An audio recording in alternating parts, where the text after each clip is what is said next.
Wrestling is a business of big plans, carefully crafted pushes, months of storyline buildup, and corporate-approved coronations. For some superstars, their rise to the top is orchestrated down to the second, designed in boardrooms long before the bell ever rings. Sometimes, wrestling magic strikes by accident. I'm Senior Siete for 7 Wrestling.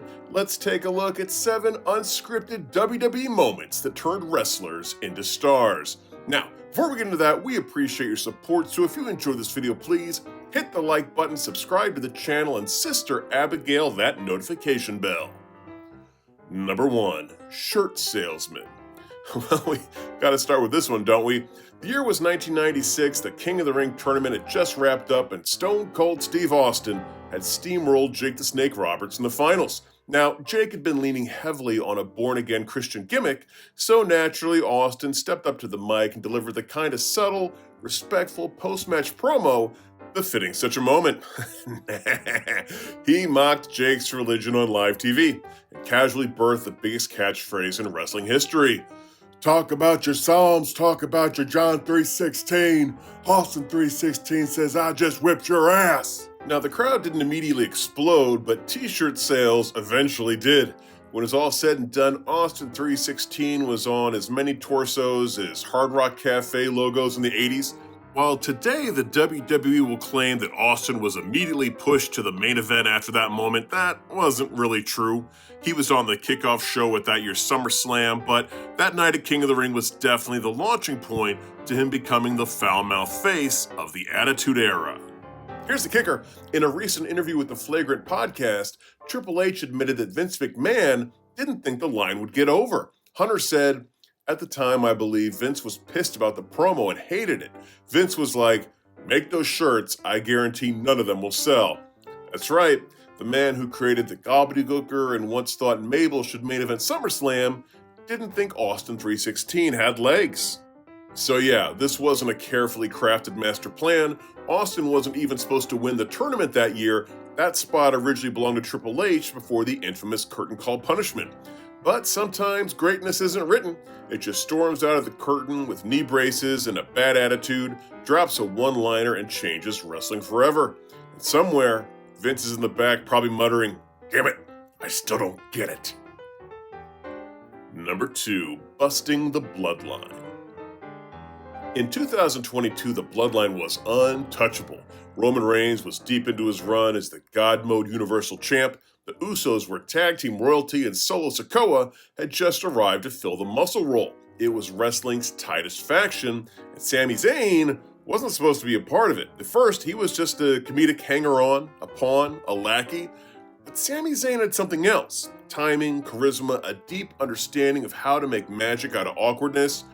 The moment that changed everything came during a promo segment on the October 28th, 2022 episode of SmackDown when Zayn was trying to ease tensions between Jey Uso and the rest of the group. Roman Reigns in full Tribal Chief menace was seething at Jey's lack of loyalty. The room was heavy, tense, serious. Then Sami, trying to defuse things, dropped an improvised line saying, he's just not himself right now. Lately he just hasn't been very Usy. Jey Uso broke. Not in storyline, but for real. The stone-faced renegade of the group tried desperately to keep it together, but his lips started twitching. Roman turned away, biting his fist. Look at Jimmy. The dead giveaways when you cover your face with your hand. The Bloodline, the most serious act in the WWE, had been undone by one word. It was chaos. It was perfect.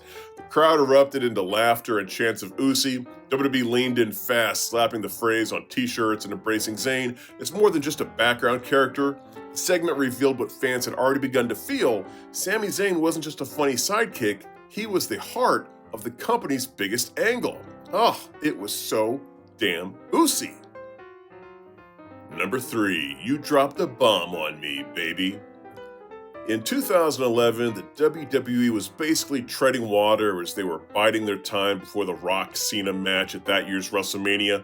World Champion John Cena was engaged in some one-off feuds before he'd inevitably drop the title to Alberto Del Rio at SummerSlam. But enter CM Punk, who strolls out on Raw, sits cross-legged on the stage like he's about to drop some serious zen, and then proceeds to blow the roof off of the industry. except he wasn't reading from a script.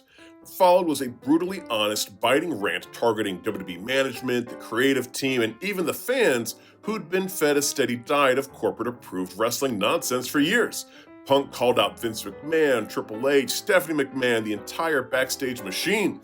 Crowd didn't know what to think. Punk's unscripted pipe bomb was so real, so raw, it blurred the lines between storyline and reality. It was like watching someone hack the WWE Matrix live on air. The best part, by all accounts, the match they were building to, Punk against Cena at Money in the Bank, was going to be Punk's last match. In the hopes of building some heat for it, they just let him go out and talk. That promo didn't just shake up the WWE, it helped birth the Attitude Era's spiritual successor. It gave fans permission to question the product, to demand authenticity, and to cheer a guy who wasn't just a wrestler, but a rebel with a mic. Oh, and in case you thought Punk had it all perfectly planned, no, the pipe bomb was partially improvised. Punk's rant wasn't a rehearsed speech, it was a semi-off-the-cuff meltdown that just clicked. WWE caught lightning in a bottle that night, and the internet hasn't stopped talking about it since. It was so huge that the WWE decided to switch plans. Punk would go on to win the title. He would give it to Del Rio at SummerSlam, but at that point there was no denying that Punk had become a megastar. Number 4, Spectacular Performance. Let's go back to June 2022. Cody Rhodes is on a roll after jumping ship from AEW, doing the impossible, getting actual cheers while wearing a tailored suit. Usually the crowd turns on this kind of good guy pretty quickly, but just before his big Hell in a Cell main event with Seth Rollins, boom, torn pectoral muscle. Kind of injury that makes most people reconsider lifting a gallon of milk, let alone wrestling a match. So naturally, Cody Rhodes was like, I can't hurt it any worse, can I? When he removed his Homelander cosplay that night, the entire arena gasped like they'd seen a live surgery. His chest was a gruesome purple bruise stretching from his shoulder to his midsection, like he and Grimace had been throwing hands. Looked like a biology class cadaver, but with pyro. And yet, he wrestled for 25 minutes in a steel cage with kendo sticks, tables, and more Rollins curb stomps than medically advisable. This wasn't just gutsy, it was borderline unhinged. And Seth, bless his heart, the man leaned right into it, targeting that injury like a cartoon supervillain in yellow polka dots. The match was uncomfortable, brilliant, heroic, and completely insane all at once. Cody didn't just earn credibility that night, he carved it into his chest with every bump. And the WWE, they couldn't have written a better myth-building moment if they tried. Cody was already getting pushed, but after that, he became inevitable. The torn pec didn't stall his rise, it cemented it. So here's to Cody Rhodes, the man who proved that sometimes all it takes to be a legend is a horrific injury and complete disregard for medical advice. Number 5, Becky's Big Break. In November 2018, Becky Lynch was red hot. She had just turned heel, which the fans immediately rejected, slapped Charlotte Flair around, and was somehow getting more cheers than all the babyfaces. She was set to lead Team SmackDown into Survivor Series against Team Raw and square off in a one-on-one match against Ronda Rousey, crossover megastar who Vince was practically cradling like a Fabergé egg. And here's the backstage plan.